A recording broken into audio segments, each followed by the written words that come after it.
last race in that batch. Now it's J16 J16 quads with Henley Rowing Club in action. Camford School A. Henley Rowing Club, I believe, won this event last year. They won National Schools. They've got to be pretty favourite with this one. And at the top of the island, they have a lead. I'm just going to round up on the results for the last, certainly the last 3 races. Let's have a look here. We've got Thames Rowing Club, who beat Drexel University USA by 3 lengths in a time of 5:40. We had KSRV, Royal Students Boat Club, Niord, who beat Worcester Rowing Club 4.5 lengths, 5:40. And then we had Ipswich Rowing Club Sudbury Composite, 3.5 lengths, time 5:38. Nottingham across the line ahead of the lead. We're just waiting for confirmation of that result. And on the course now, it's Henley Rowing Club J16 against Canford. And Henley have established a pretty good lead already in this one. They've got a fair bit of pedigree, this crew. Yeah, and Henley hold the course record for this event as well, which was set last year. There were some quick conditions on finals day last year, and one of the records that fell was the J16 quadruple scull. I suspect there has been some change in the crew since last year. Perhaps there's a couple of continuing athletes in the boat, but it certainly is looking very smart as it comes past us, and they'll know this water very well, I suspect, as well. Yeah, they've got a decent lead there over Camford School. Interesting, actually, to see the Henley stroke, especially, and I suspect this is the same down the whole crew. There's quite a lot of room around the finish between the blades. They've got quite a lot of length as they come around the back turn, and that's unusual to see for a quad. And I don't know whether that's a technical gearing that suits this crew particularly, but they've just got loads of space between the hands to finish off the stroke. And usually with these quads, you tend to see quite close together hands around the back end because quads row quite upright. And this Henley crew just seem to have a lot of nice length, which is, as I say, unusual to see, especially with these junior quads as well.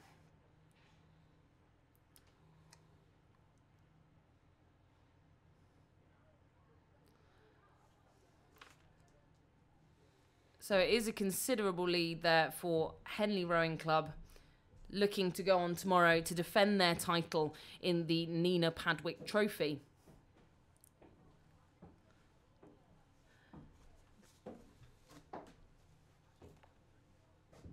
But we've got 3 other quarterfinals of this event to go.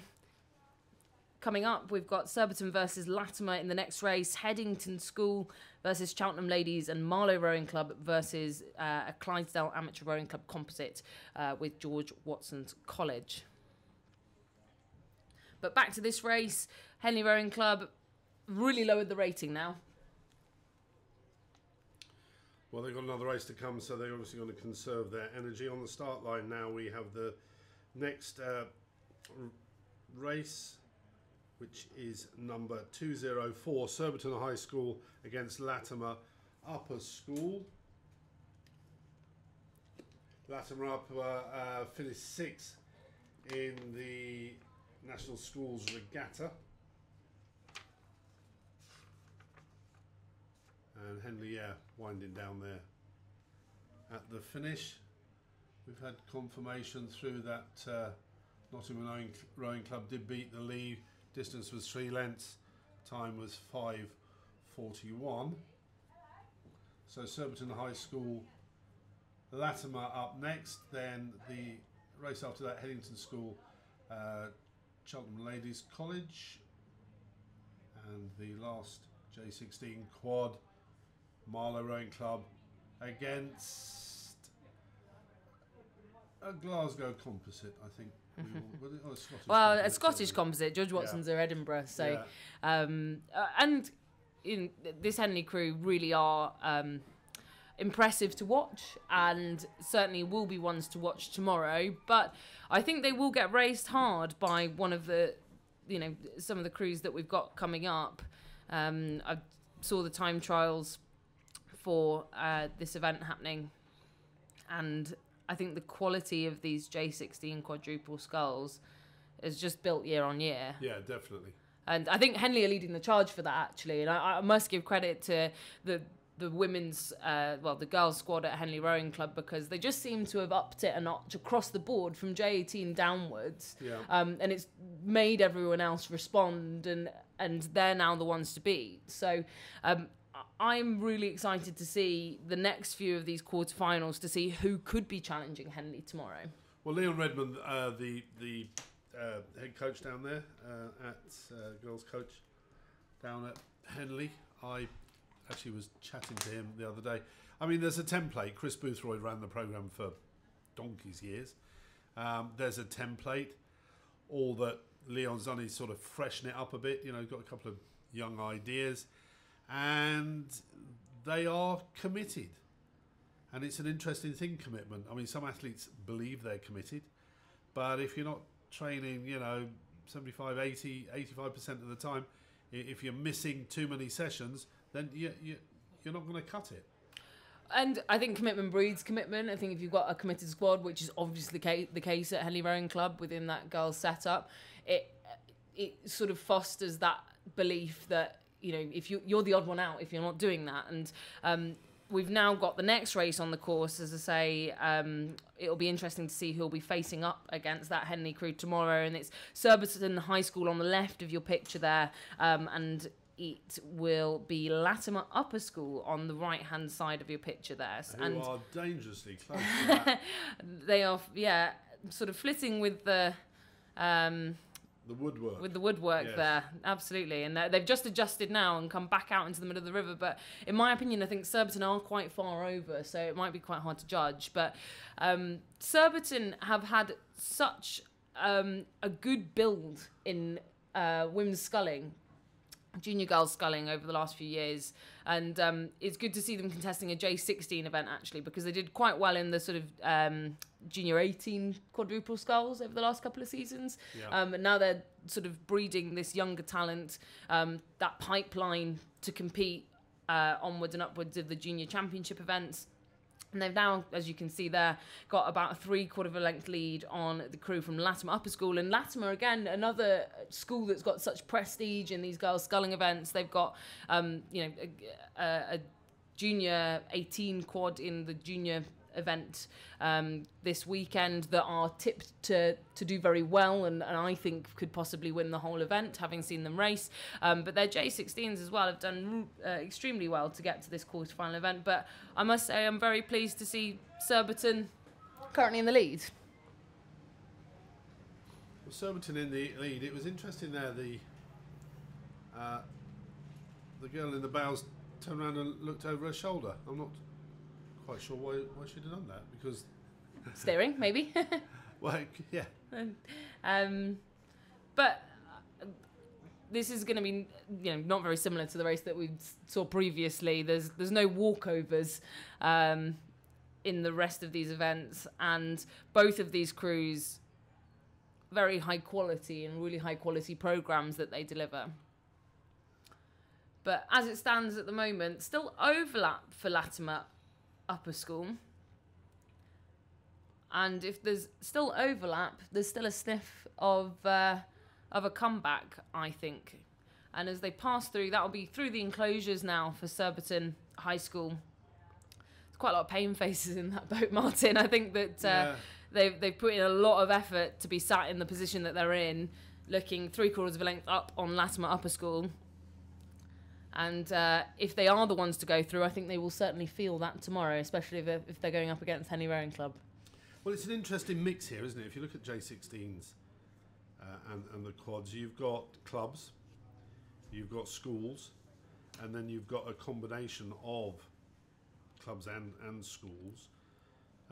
You would have thought maybe that schools might actually be a bit stronger at this age group, because the girls and the squads are together all of the time, whereas clubs can only do it really evenings and weekends. However, it's not always the case, is it?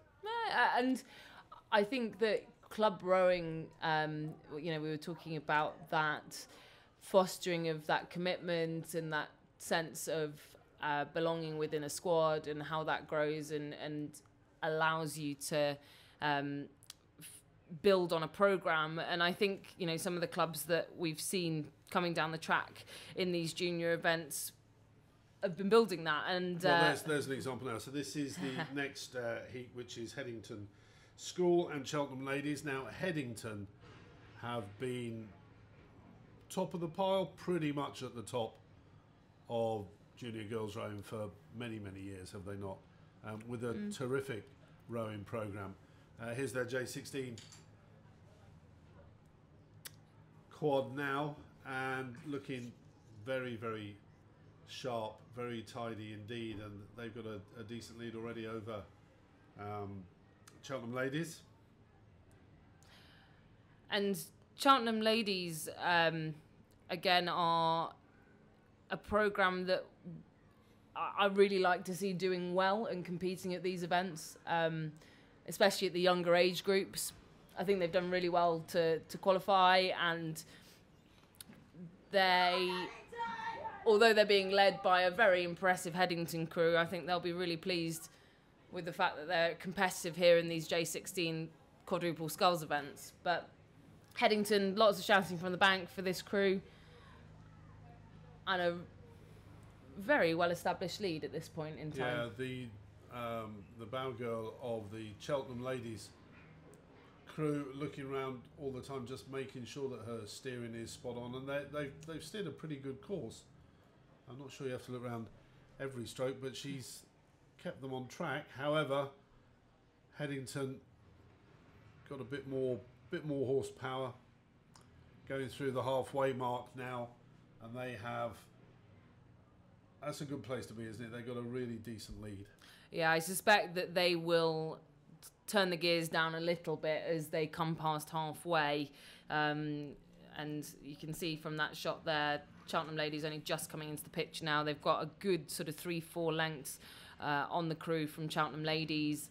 And if they are looking to race tomorrow, I think they'll be starting to wind down any time now. And I saw just a little call there from the 2-seat and the Headington crew. I wonder whether that was the call, just to take it down, take the foot off the gas a little bit, and lengthen out, because they've built themselves a really good cushion there, so they can sit up, relax, watch what's going on in the Cheltenham crew, and build themselves and get ready for tomorrow. Because again, they'll want to practice what racing plan they've established, and what they want to put into practice. So they will want to execute it, but not go full pedal to the metal. They've got 2 more races to win it, haven't they? They've got 2 races tomorrow. They have got 2 races tomorrow, and if we will have the result of the previous race confirmed, and they will go into the semi-final with whoever won that previous race between Surbiton and Latimer Upper School. We'll round up the results of these J16 quads after the last of these races comes down. This is Marlow Rowing Club and the Scottish composite. There's Marlow in picture now. Headington just finishing at the top of your screen. There go Marlow. And Marlow, another name that you would think of, especially the age group above this for junior quads. You'd think of them as a good contender if you saw their name on the team sheet. So this is a bit closer. This is definitely closer than the last 3 races in this J16 and I think quad that we've seen. Just an edge Marlow for the Scottish crew. Steering, maybe? Yeah. Absolutely neck and neck, isn't it? And if anything, if I was to call it, I think it is the Scottish composite crew that have had the better start, but they're really gunning for it on the rating. They're getting their hands around the back turn so quickly, aren't they, that Scottish crew? And it's made up of, in the bow seat, Loch Lomond Rowing Club and St Andrew at 2. That will be George Watson's at stroke and Clydesdale Amateur Rowing Club in the 3 seat. And it's now Marlow that have just started to edge out to about a third of a length over that Scottish composite. It's the Scottish composite that are steering the better course, really, straighter course. If you look at the wash that Marlow are leaving, they are drifting. There they go, back into the middle again now. And this Scottish crew won't have been together too long. I know that Lee Boucher, who runs the Scottish Performance Programme up there north of the border, they've got quite a few composite crews in at the junior level across quads and fours this weekend. And it's just to test them out in these combinations, give them some new people to row with. And they will have only been training together for the last few weeks. And I think they're looking quite good and punching up with the likes of Marlow Rowing Club in this J16 event. Yeah, it's quite impressive. It is still Marlow. They're clearly putting down a lot of work there, but they're quite tight, aren't they? They're both right in the middle of Yeah, I think it's the Scottish composite crew that are just drifting out. They've drifted into the centre. Marlow have, as I say, meandered a bit. They're straight now, but that distance, if anything, I think Marlow just opened it up, haven't they? Yeah, and with every stroke that they take, if you just keep an eye on the bow ball of the Scottish composite crew and the stern of the Marlow crew, I think Marlow just take a little surge with every stroke. But in fact, actually, as I say that, I'd say the Scottish crew have got a little bit more overlap now. That shocking noise outside is some guys decided to level the gravel in one of the car parks. I thought we were under attack then. Okay, this is a great race in this. It is. J16. It's the best race of this quarter-final stage, definitely. Yeah. And the Scots are really putting up a good fight against the locals from Marlow Rowing Club. So just about a length in it, and they're coming now down to the final stages. We'll see. I've just seen that Marlow are rowing in a boat called Heidi Long. Heidi was one of their really successful junior rowers a couple of years ago. And I'm sure she'll be keeping an eye on the results of her former club this weekend. And now here they are coming into shot. This camera is pretty much down on the finish line. So what do you think? Marlow holding on? I think it's going to be Marlow holding on, but I reckon it will finish with overlap. This has been a really tenacious effort from the Scottish composite crew. And they've travelled a long way to race here at Henley Women's Regatta. So if this is going to be their last race of the weekend, they're going to throw the kitchen sink at it, I suspect. And they really do seem to be. Do it now. I think you're down to the last half a dozen strokes here, if not less. So no, it will be Marlow Rowing Club with open water, and there you are. They cross the line.